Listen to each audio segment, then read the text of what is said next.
Hi, my name is Matt Downing with SLCT. Here's what's happening in Sterling and Lancaster. The Lancaster Board of Selectmen have instated a no dog policy in town buildings. This means that dogs are no longer allowed inside town-owned buildings such as the town hall or the community center. Learn to play pickleball at the Lancaster Community Center. Pickleball is a sport that combines tennis, badminton, and ping pong and is a low-impact sport for any age. For information on when lessons are taking place, call the center at 978-368-4355. The Taste of Wachusett will be on September 27th from 5 to 8 p.m. at the Cyprian Keys Golf Club. To purchase tickets, go to www.perkinsprograms.org. The Friends of the Thayer Memorial Library will hold their annual book sale September 30th and October 1st at the Lancaster Town Hall. For more information, visit www.thayermemoriallibrary.org. I'm Lex Thomas, editor of Sterling Meeting House News and editor-at-large for Sterling-Lancaster Community Television. I'm delighted to be here today at the Sterling Senior Center, and I have as my guests Veronica Buckley. She is the director of the Sterling Senior Center, and Liz Pape. She is the chairman of the board of the Council on Aging. Welcome, Liz and Veronica. Thank you for having us. Now, we have a lot to talk about today. First of all, the Senior Center has been up and running, fully up and running for just over a year. So tell me, how's it gone? How are you feeling about things? It has been a fun and exciting year. We've really worked over the past year on diversifying our programs and bringing more seniors into the Senior Center. As you may know, and many of the viewers may know, we have over 2,100 seniors in the town of Sterling.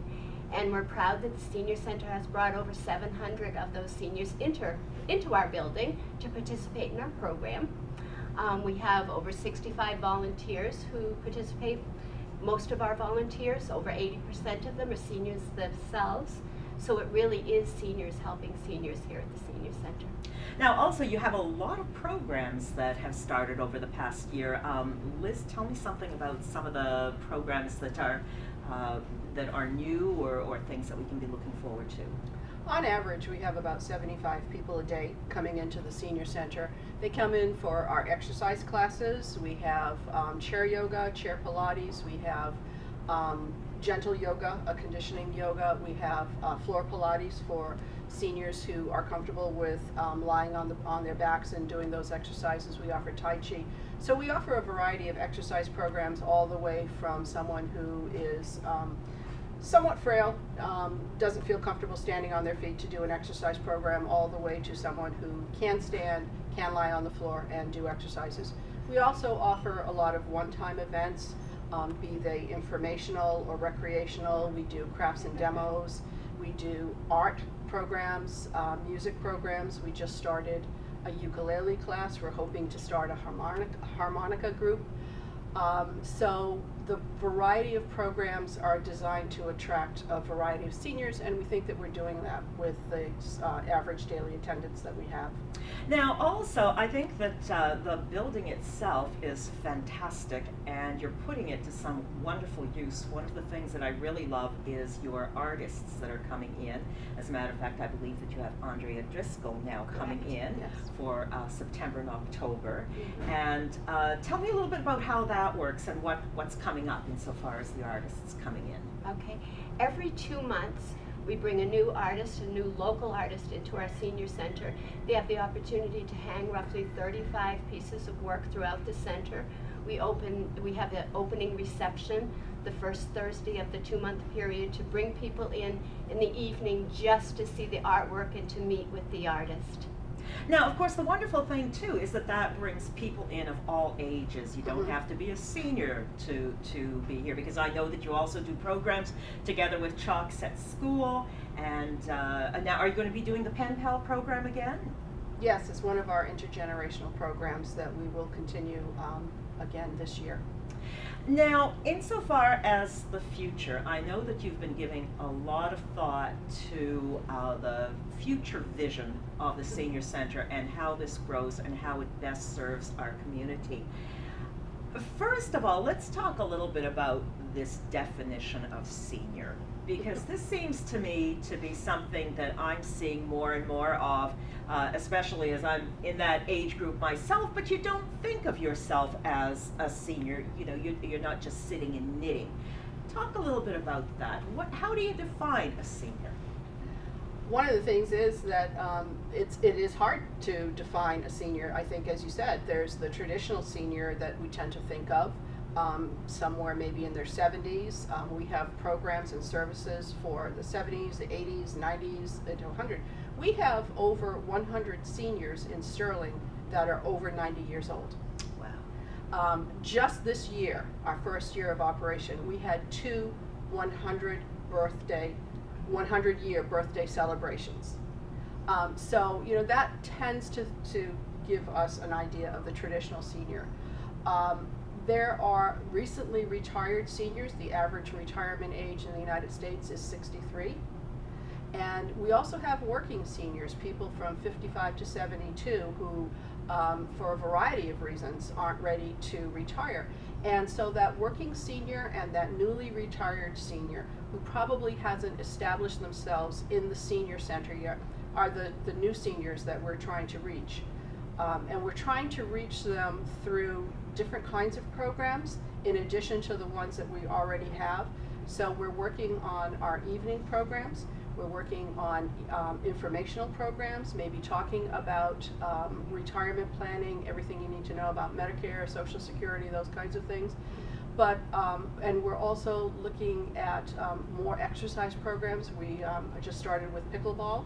So again, a more active lifestyle senior. And so those are some of the programs and activities that we're trying to engage those seniors in. A couple of other points for some of the younger seniors. Many of the younger seniors in their 60s, late 50s, they're also caring for their parents. Yes. And the senior center can be a wonderful resource for people to understand what options are available as we do age in the community. You know, I think that's so important because I think people can so easily feel isolated, especially if they're looking after aging parents, but they've still got their own children or grandchildren that they're looking after as well. And it's really a way to bring the community together and for people to realize that there are others going through the same experiences. Yeah, and as the working seniors prepare to retire, and as the newly retired seniors wake up in the morning, you know, they have lost some of their work network, their working community, and they're looking around and probably going, what next? You know, how do I reach out? And the other thing that I hope that we can take advantage of is these seniors bring a variety of skills and knowledge that they can bring in from their work experience that hopefully we can tap into here at the Senior Center for creating new programs and activities.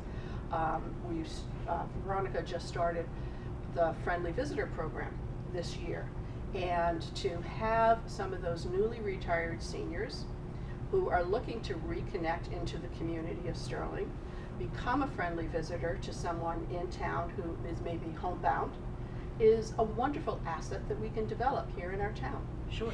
Now, Veronica, tell me about the Friendly Visitor Program. What is it and how does one become a friendly visitor? Okay. The Friendly Visitor Program is part of our outreach services here.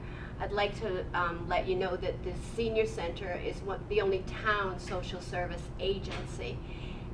We believe very strongly in reaching out to seniors in the community. Many of the seniors in Sterling, they're aging in place. As they get older, perhaps driving is a little more difficult. Ambulation is a little more difficult, so perhaps they don't keep those networks that they've kept for years.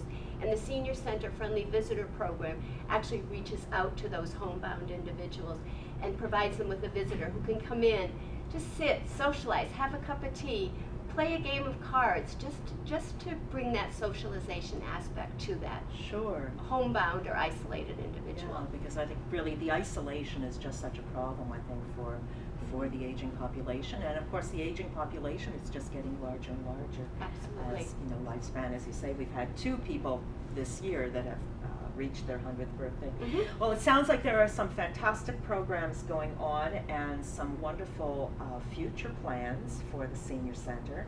And at Sterling Meeting House News, we're going to be featuring a lot of these programs, and so do keep an eye on our senior news there as well. Thank you so much for speaking with me, and I look forward to talking with you again. Thank you. Thank you. The 12th annual Sterling Town-wide Yard Sale will be on September 16th from 8 a.m. to 2 p.m. Register for a sale on your own property or on the town common by calling 978-563-1773. The Lancaster Recreation Committee is looking for new members. For more information on how you can be a part of this group, contact Joe Kennedy at kennedy2004@comcast.net. There will be a 10-week course on writing fiction at the First Church Lancaster. Rich Marcello will be teaching these classes every Wednesday from September 13th to November 15th. I'm Matt Downing, and that's what's happening.